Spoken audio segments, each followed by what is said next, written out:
There are so many victims of Diddy coming forward, with most of them filing lawsuits anonymously.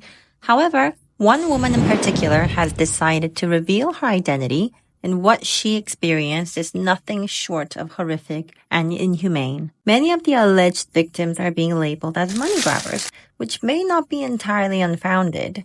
But surely there are a significant number of cases that are genuine given Combs' history. This is likely one of the reasons she's revealing her identity, hoping it will lend her more credibility among the hundreds of allegations against Sean Combs. To be honest, I'd file anonymously given how powerful this man is. If I were a Diddy victim, I'd be too scared of the repercussions too. But Ashley Parham is going public, and she has detailed her accounts with Sean Combs. Again, these are all just allegations in her document, which is a public information, and everyone is innocent till proven guilty in the court of law. But in this video, I'll tell you what she has filed in the indictment. We won't know the facts for sure until the trial next year. Now, this video contains highly graphic information of a sexual nature, including allegations of assault, trafficking, battery, and kidnapping. So please continue at your own discretion. And if you don't want to watch it, please move on. So let's go back to Ashley. She was at a bar when she met Shane Pierce, a friend of Sean Combs. Shane probably wanted to impress Ashley by FaceTiming Combs to show that he was indeed friends with a famous person. But Ashley was not impressed by this little move, and it actually turned her off. And she even accused Combs of being involved in the unsolved 1996 murder of Tupac. She was just saying that she's not really impressed by famous people, and stated that she doesn't even really like Combs anyway. And keep in mind, this all happened over FaceTime. But Combs was clearly enraged. He threatened Ashley over FaceTime, saying she would pay for making the accusation, but Ashley didn't think much of it. I mean, who would? A month later, Shane randomly called Ashley for help, saying, "Oh, I have cancer and I feel really weak, and I can't even open my medication. Can you come and help me?" Now, a little bit weird as she wasn't all that close to him, but of course, she went over. I mean, who's going to say no to that? So she goes over to Shane's house, opens his medication, and they sit down together to watch a movie.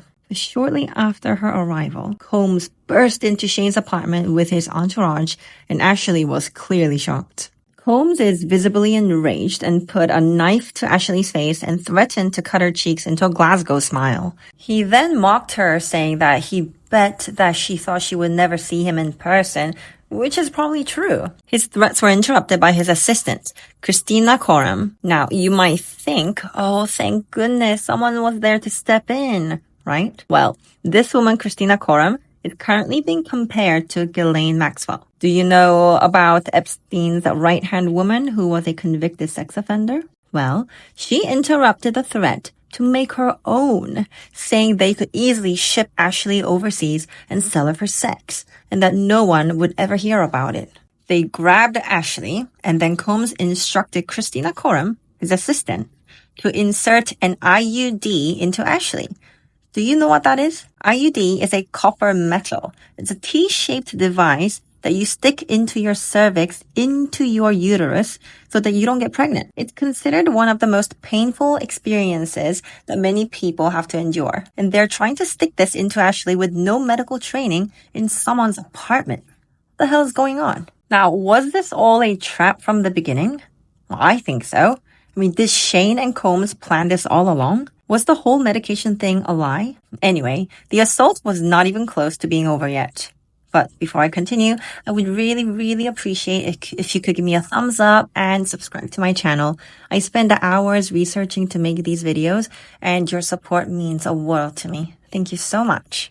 Now, going back to the story, Combs tore off her clothes, covered her in some kind of oil, then violently her with a TV remote control. As he was carrying out this unspeakable act, he continued to threaten her, saying that her life now belonged to him and that he could do whatever he wanted with her. Combs and his other men gang essay her, and he instructs the so-called friend Shane to rape her as well, which he does. Despite all this, Ashley found the strength to pick up a knife and move away from them. Combs then offered her money to say that the incident was consensual, but she refused, of course, and said that she'll call the police. She told him that she's not going to get paid for sex because she's not a sex worker, and nothing that happened to her was consensual. It was actually far from consensual. How could he even think that was possible? When she wouldn't accept his offer, Combs threatened not only her, but her entire family. But who's going to believe that a powerful mogul like him went to an ordinary person's house and raped her so violently? Combs told her that no one's going to believe her anyway,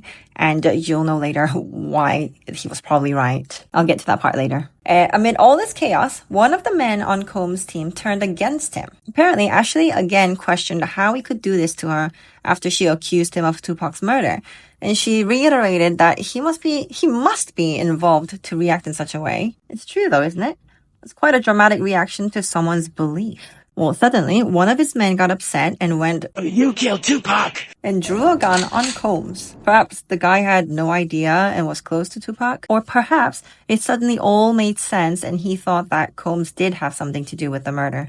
We don't know. More chaos ensued, and Ashley tried to grab the gun, and it went off, causing Combs to run. She apparently grabbed a knife and grazed his belly as well. She then ran to a neighbor's house for safety and called the police. Now, this is the interesting part. Ashley claims that she reported the case to a deputy from the Contra Costa Sheriff's Office, but when they came to investigate, she was simply told to find a way to get home. No one offered to take her home, call for an ambulance, administer a or help her recover her clothes. Lil Rod, who has also filed a lawsuit against Sean Combs, had stated that Combs has a powerful and well-connected head of security who can just make things go away. Now, I'm not saying that this is the case here, but maybe there is some kind of connection there. Ashley believes that the body cam footage probably exists somewhere when they came to investigate, but everything was just hushed and forgotten. Now, going back to the incident, after the initial shock wore off, she was able to see a doctor and report the incident to the local Walnut Creek police, as well as the Orinda Police Department. However, by then, she was just too scared to name Sean Combs. It was clear that the police were not going to do anything about it, and she felt helpless against a powerful figure like Combs. Now that everything is coming to light, Ashley has gained the courage to sue Combs, as well as his assistant Khorram, for assault, battery, false imprisonment, and kidnapping. What is Combs saying about all this? Well, he has maintained his innocence on all charges, of course. He claims that everything is a lie and no such thing happened. The trial hasn't begun yet, so we don't know how much of what Ashley Parham is saying is true. However, we shouldn't really be questioning the victim, should we? I don't know. We'll just have to wait for the trial and see how everything unfolds. Let's hope Combs stays alive and well before and throughout the trial. He is linked to many powerful figures with many dirty little secrets, and some of them probably want him dead. What do you think about all this? Please support my channel by liking this video and subscribing to my channel, and I'll continue to research and share what's happening in the world with you. Thank you!